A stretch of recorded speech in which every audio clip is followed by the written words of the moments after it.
Welcome to the One Fount podcast, Faith, Foundations, and Fellowship, with your host, yours truly, Kurt, and your co-host, Bacon, with our very special guest on the show today, Colten. Bring him in. Come on, Colten. Hello. If you do not know me, my name is Colten Brooks. I am the executive minister at a church called Flow Church. I'm just so glad to be here with everybody and you guys today. It's an honor. I've worked here for about 7 months, I think. And Bacon, I don't know. He's worked here since Prob- January. wow. Yeah, that's really cool. Awesome. He has a long history. Anyway, if you guys didn't notice, we are wearing matching T-shirts. I love them. Is this from you guys' like church? Is this your guys' No, church? Okay, it's not. But that's if cool. you want to buy some merch, Yes, I'd love to. I glanced at it on my way, and you have some nice merch. You guys have some very nice merch. It's nice. So Colton, can you tell us a little bit more about yourself? I mean, I know you said you're the executive pastor at Blue Church, Yep, Flow and then, Online Ministries. Yep. and then Yeah. can you explain what that ministry is too? So Flow Online Ministries is another Roblox online ministries. We've been open for a little bit now. We actually we're growing pretty fast. God's been blessing our church, blessing the ministry. So we're so glad just to be open, get to be around and learn from churches like that. You guys are an amazing church. I love seeing the videos and the YouTube, like y'all's social pages are really nice also. So I love that. But yeah, that's really pretty much about me, who I am. Yep. Yeah. As I said, I'm worship leader. Yeah. But our topic today is faith boundaries. Yeah. Where do you cross the line? Okay. Basically, in a healthy relationship with Jesus, you have to, I would say boundaries is important too, and Mm. knowing where set boundaries is also important.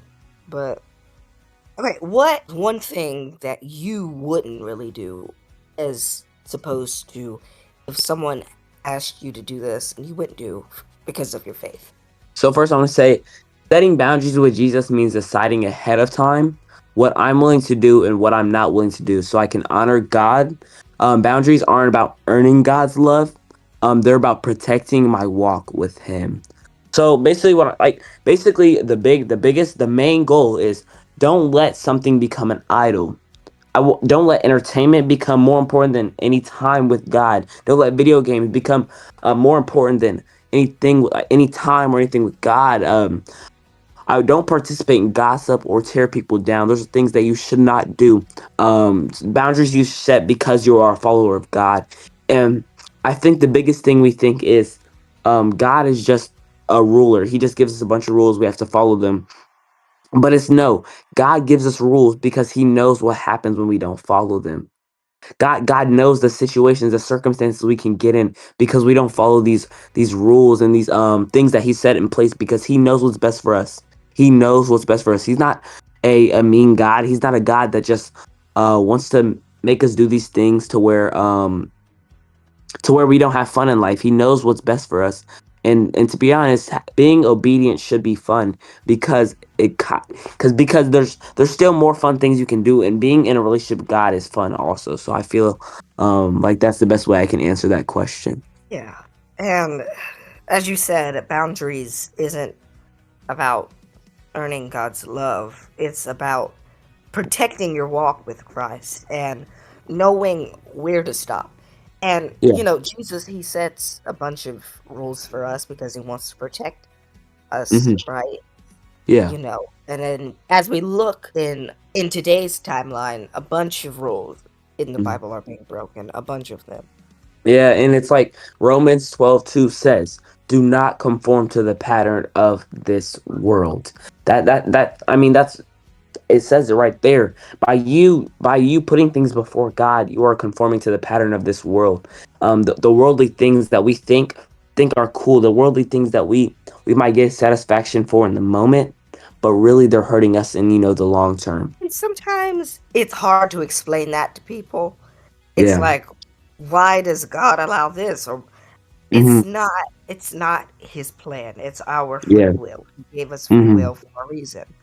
Uh-huh. As a Christian, sometimes it's like, okay, I'm sometimes I just don't want to explain to people, like I just get so tired of it. But then Hmm. I have to realize that, Yeah. if I don't do that, their life Yeah. Hey. is on the line. Yeah. Yeah. Yeah. For sure. For sure. It's really important to Yeah. Yeah. Yeah. to to That, yeah. set That is. boundaries. Yeah. That is really good. That's really good. Yeah. It's important knowing when to say no instead of putting saying no for Christ. Yes. Saying And yes and saying no. and It's yeah, yeah. that's really good. And our executive minister at I mean our lead minister, his name is Minister Malik. He's really good at that. He might tell you no in the moment because he knows God. He needs to plan the things, pray, and figure out what he's going to do before he shares with everybody else. And what he's so good at is saying no in the moment so that we can get long-term success. And that is a big thing when you want to start a church or build a church. And a lot of things when I do, I have to check and see, okay, let me check. Like I'm an actor myself, right? Yeah. Uh-huh. And knowing what shows to do really it's like, okay, can I do this show? Because it Yeah. has some sketchy things in it. Yeah. And so I look and I'm like, okay, well, this contradicts Yeah. and this goes against the Bible. And then sometimes it's like, okay, yeah, no, I definitely can't do this, Yeah. or Yeah. this just isn't for me.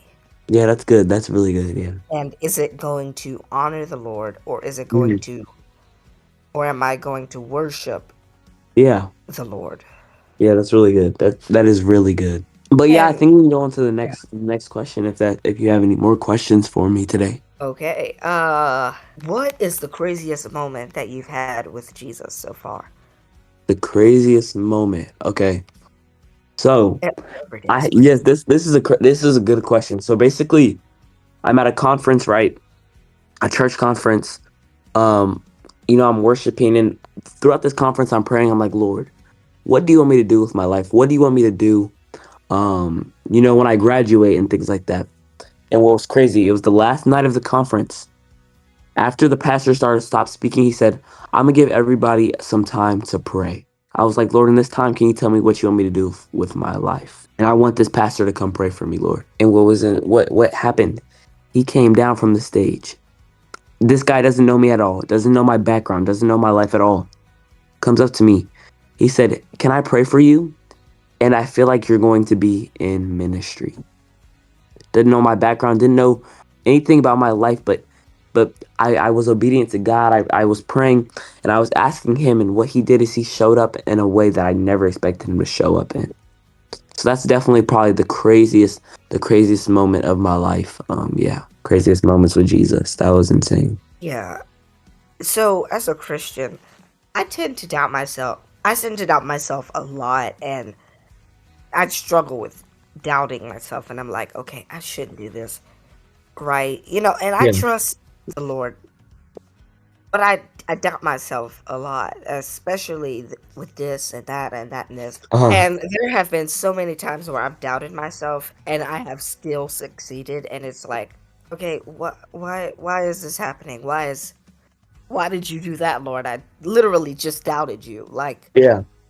it's crazy to think about that he still loves us even when we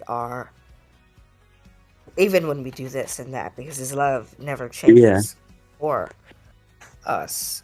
Anyway, so Colton, what do Yeah. you think about online churches, online ministries?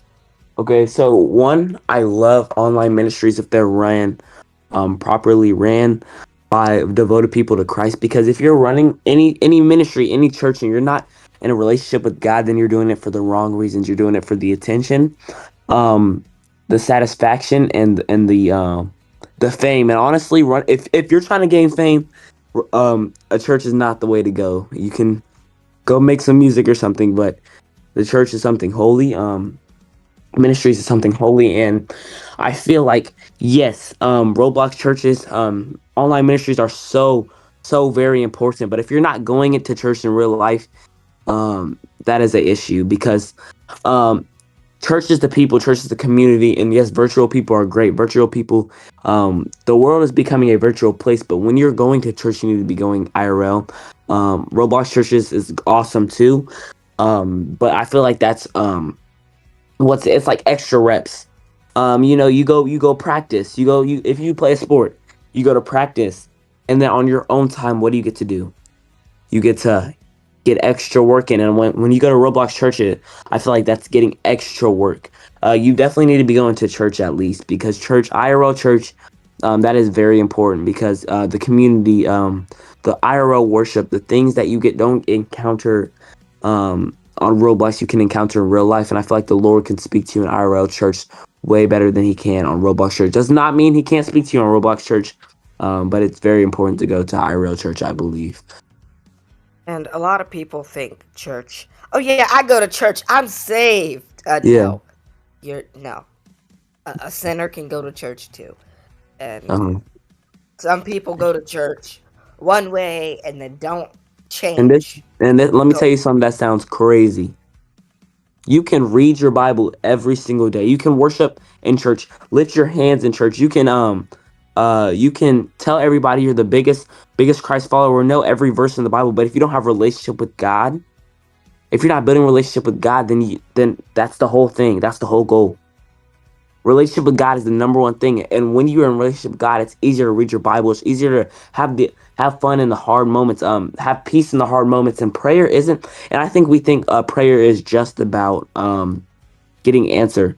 Prayer is just about fixing your circumstance, but sometimes prayer is just getting peace in the circumstance. I'm gonna say that one more time. Prayer is not always about Prayer is not always about getting the circumstance fixed. Sometimes prayer can be about getting peace in the circumstance. And yeah, that's really what I had to say on that topic. Yeah, we're gonna wrap up here, Okay. um, soon. But thank you, Colton, for joining us. Yeah. I had a blast. Uh, I had a blast. Yeah. this was a great conversation. Thank you. Guys, this is only our first episode. You have not seen anything yet. We're gonna have so much stuff to talk about here. Um, this will probably be out Friday, probably. So yeah, we're doing this on a Monday. A Monday, the 20th of July. Yeah. Oh, I have to. Oh my, I feel so bad. Today's my grandmother's birthday. I didn't wish her. I forgot that. Okay. Okay. Um, yeah, we're gonna have just gonna talk about stuff as teenagers. Also, most of us are teenagers, probably. We're gonna have fun also because he wants us to have joy. We're gonna have fun talking about Mhm. him. And yeah, this podcast isn't really. We hope it's not gonna be bland, but yeah, you'll see a lot more of me and Bacon, and maybe we'll have Colton on one more time. Who Yeah. knows? I loved being a guest speaker. It was so much fun. Thank you guys. Yeah. Thank you, Colton, for joining us, and we'll see you next week. And don't forget to buy some merch and join us Sunday, 5:30 p.m. Eastern Standard Time, service on Sundays. Anyway, bye bye.